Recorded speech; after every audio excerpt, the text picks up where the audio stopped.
నిన్న ఉదయం సార్వత్రిక ఎన్నికల కౌంటింగ్ ప్రారంభం నుండే తెలుగుదేశం పార్టీ కూటమికి సానుకూల ఫలితాలు రావడంతో తెలుగు తమ్ముళ్లు ప్రారంభించిన సంబరాలు కొనసాగుతూనే ఉన్నాయి.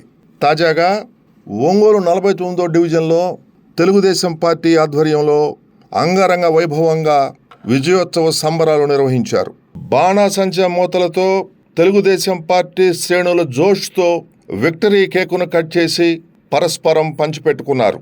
చంద్రబాబు నాయకత్వం వర్ధిల్లాలని పార్టీ అధినేత చంద్రబాబు, ఒంగోలు ఎమ్మెల్యే దామచల జనార్దన్ జిందాబాద్ అంటూ ఆ ప్రాంతం మారుమోగిపోయేలా నినాదాలు చేశారు. చంద్రబాబు గెలుపుతో రాష్ట్రం మరలా అభివృద్ధి వైపు పరుగులు తీయాలని ఆకాంక్షించారు. కార్యక్రమంలో 49వ డివిజన్ తెలుగుదేశం పార్టీ అధ్యక్షుడు Bainaboina Srinivas, 62వ booth incharge జలానీ, party నాయకులు ఎస్కే జాకీర్, బచ్చనబోయిన శ్రీనివాసరావు, తెలుగు యువత రాష్ట్ర అధికార ప్రతినిధి పులగల బాలు, వేమూరి వెంగళరావు, మహిళా నాయకురాలు నల్లూరు నాగేశ్వరమ్మ, పులగల లక్షమ్మ, మాన్నేని మధుబాబు, బత్తిన రాకేష్, మేకల అశోక్, పైనబోయిన వెంకటేశ్వర్లు, ఒంగోలు పార్లమెంటు తెలుగు మహిళా కార్యదర్శి మండవ లావణ్య, ఎస్ సాయి, మక్కిన ఫణీంద్ర, పలువురు తెలుగుదేశం పార్టీ అభిమానులు, కార్యకర్తలు పెద్ద సంఖ్యలో పాల్గొన్నారు.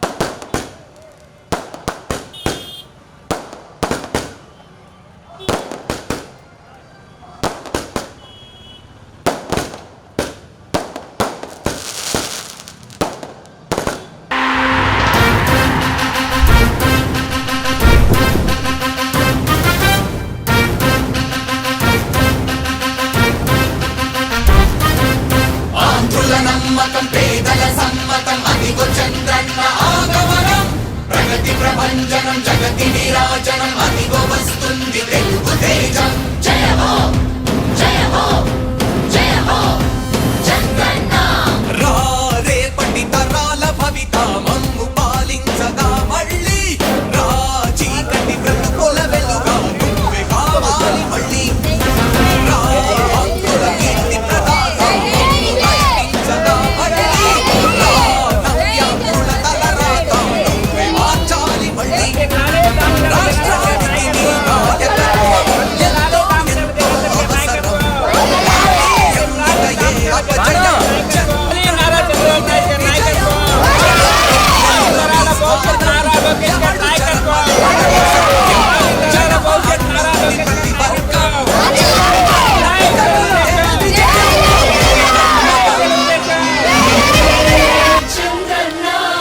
పేదల సమ్మతం ప్రగతి ప్రభంజనం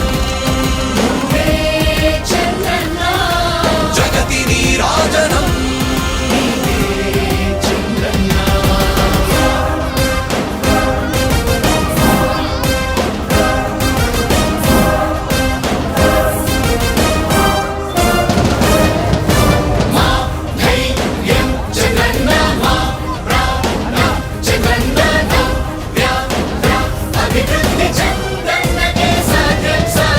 రాజకీయాల్లో ఉండే మనం అందరం ఆలోచించాల్సింది ఎప్పుడో ఒకసారి చనిపోవడం ఖాయం. మనం చనిపోయిన తర్వాత కూడా ప్రజలు మనల్ని గుర్తుపెట్టుకోవాలంటే మనం ఏమి చేసామనేది ముఖ్యం. ఆ విషయం మీరు గుర్తుపెట్టుకోవాల్సిన అవసరం ఉంది. 3 రాజధానులు ప్రపంచంలో ఎక్కడా సక్సెస్ కాలేదు, ఎక్కడా జరగలేదు.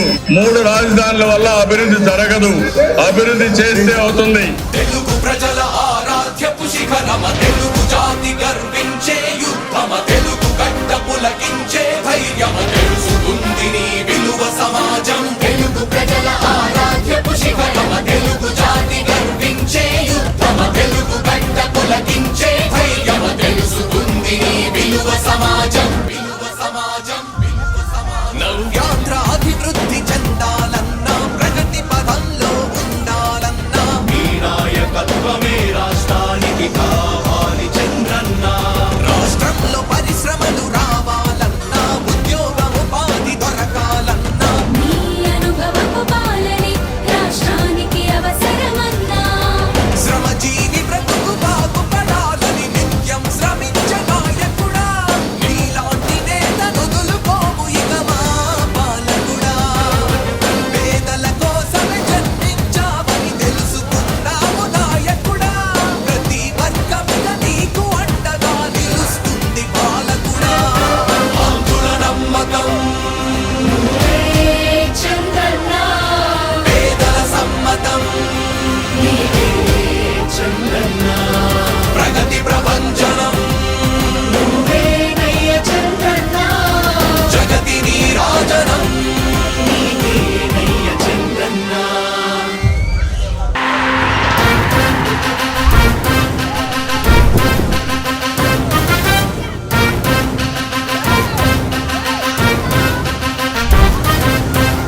నమ్మకం పేదల సమ్మతం అదిగో చంద్రన్న ఆగమనం ప్రగతి ప్రభంజనం జగతి నీరాజనం అదిగో వస్తుంది తెలుగు తేజం జయ హో జయ హో జయ హో చంద్రన్న రా రేపటి తరాల భవిత మమ్ము పాలించే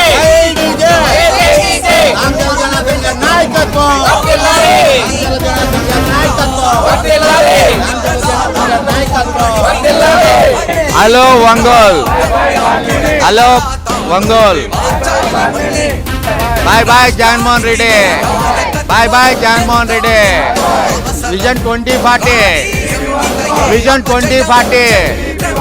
hi Ongole, hi Ongole, hi Ongole. వర్ధిల్లాలి. జై జై డీజే, జై జై డీజే. వర్ధిల్లాలి, వర్ధిల్లాలి, వర్ధిల్లాలి. ఈరోజు ఆంధ్ర రాష్ట్ర ప్రజలు కుర్చీ మడతపెట్టి వైసీపీని 11 సీట్లలో నిలబెట్టారు. అలాగే మా అన్న ఒంగోలు అసెంబ్లీ కాన్స్టిట్యున్సీలో దామచర్ల జనార్దన్ అన్న 34,100 భారీ మెజారిటీతో ఈరోజు ప్రజలు మా అన్నని గెలిపించుకోవడం జరిగింది. అందులో భాగంగానే 49వ డివిజన్ ఆధ్వర్యంలో మేము ఈరోజు ఈ సంబరాలు చేసుకుంటున్నాం. మేము ఒకటే చెప్తున్నాం, కుల రాజకీయాలకి మత రాజకీయాలకి అతీతంగా ప్రజలు ఈరోజు ఓట్లు వేశారు. అది ఇక్కడ ఓడిపోయినటువంటి అతను మాజీ ఎమ్మెల్యే తెలుసుకుంటే మంచిది. అభివృద్ధి చేస్తే ఓట్లేస్తారు కానీ కులాలను రెచ్చగొడితేనో మతాలను రెచ్చగొడితేనో ఒకరి మీద ఒకరిని రెచ్చగొడితేనో ఓట్లేరు. ఇది జనాలు మీకు ఇచ్చిన తీర్పుని బాగా మీరు గుర్తుపెట్టుకోండి. రాబోయే రోజుల్లో మీకు ఇంకా చాలా ట్రీట్మెంట్ ఉంటుంది. మీరు పద్ధతిని మార్చుకోండి. ప్రజలకి మీరు కూడా సేవ చేసే విధంగా ఉండాలే కానీ కుల రాజకీయాలు మత రాజకీయాలు కరెక్ట్ కాదు. ఈరోజు చూసినట్లయితే కూటమిలో బీజేపీ కానీ మా ఆత్మబంధువు అన్న పవన్ కళ్యాణ్ కానీ అందరు కలిసి ఈరోజు 165 సీట్లు దాదాపు మేము గెలుచుకున్నామంటే ఆంధ్ర రాష్ట్ర ప్రజలు ఈ జగన్మోహన్ రెడ్డి పాలనలో ఎంత అరాచకంగా ఎంత ఇబ్బందులు పడ్డారనే దానికి ఇదే నిదర్శనం. మేము ఇదే చెప్తున్నాం, మేము చేసిన అభివృద్ధే మమ్మల్ని గెలిపించింది. మా జనార్దన్ అన్న ఒంగోలులో చేసిన అభివృద్ధే గెలిపించింది. పట్టాలు పంచి జనాలను మోసం చేస్తే ఎవరు ఓట్లేరు, కులాలను రెచ్చగొడితే ఎవరు ఓట్లేరు. అది తెలుసుకుంటే మంచిది. తర్వాత ఒంగోలు ప్రజలు అందరు కూడా ఏంటంటే ఈ పరిపాలన ఇక్కడ ఉండే వాసు చేసిన అరాచకాలు ఇవన్నీ చూసి కూడా జనాలందరూ కూడా ఓటేసి తెలుగుదేశం పార్టీని అత్యంత మెజార్టీతో మన జనార్దన్ని గెలిపించినందుకు వాళ్ళందరికీ కూడా ధన్యవాదాలు తెలుపుకుంటున్నాను. ఎందుకంటే నిజాన్ని తెలుసుకున్నారు ప్రజలు కూడా. ఈయన ఏమి చేయలేడు, ఇక్కడే కాదు అక్కడ జగన్మోహన్ రెడ్డి కూడా ఏం చేయలేడు. ప్రజలకు అన్యాయం జరిగింది, ఆంధ్రప్రదేశ్కి అన్యాయం జరిగింది. అందుకని అందరు కలిసి ఓట్లేసి ఓడించి వాళ్ళని తరిమి కొట్టారు. అది జగన్మోహన్ రెడ్డి ఇలా కళ్ళమ్మటి నీళ్ళు పెట్టుకొని బయటకు పరాలైపోయాడు. ఇంకా ఎక్కడా కూడా అసలు ఇంకా వచ్చే ఇదే లేదనమాట. 11 సీట్లతోటి పరాలైపోయాడు. అదే కరెక్ట్గా పరిపాలన చేస్తుంటే ఇలా ఇట్లా ఉండేది కాదు కదా. జగన్మోహన్ రెడ్డి మమ్మల్ని ఎంత ఇబ్బంది పెట్టాడు, చంద్రబాబు నాయుడిని ఎన్ని ఇబ్బందులు పెట్టాడు. ఆడేమి కేసులు లేకుండా ఏమి లేకుండా 53 రోజుల్లో జైల్లో పెట్టారే. ఏమన్నా నిరూపించారా? ఏమీ లేదు. దౌర్జన్యము. ఆ దౌర్జన్యాన్ని ప్రజలు చూసి తరిమి కొట్టారు జగన్మోహన్ రెడ్డిని. ఇక్కడి నుంచి ఆంధ్రప్రదేశ్ నుంచి పరాలైపోయే రోజులు వస్తున్నాయి. ఇంకా లాస్ట్కి జైలుకు పోవాల్సిందే ఆయన, అంతకన్నా ఇంకేం లేదు.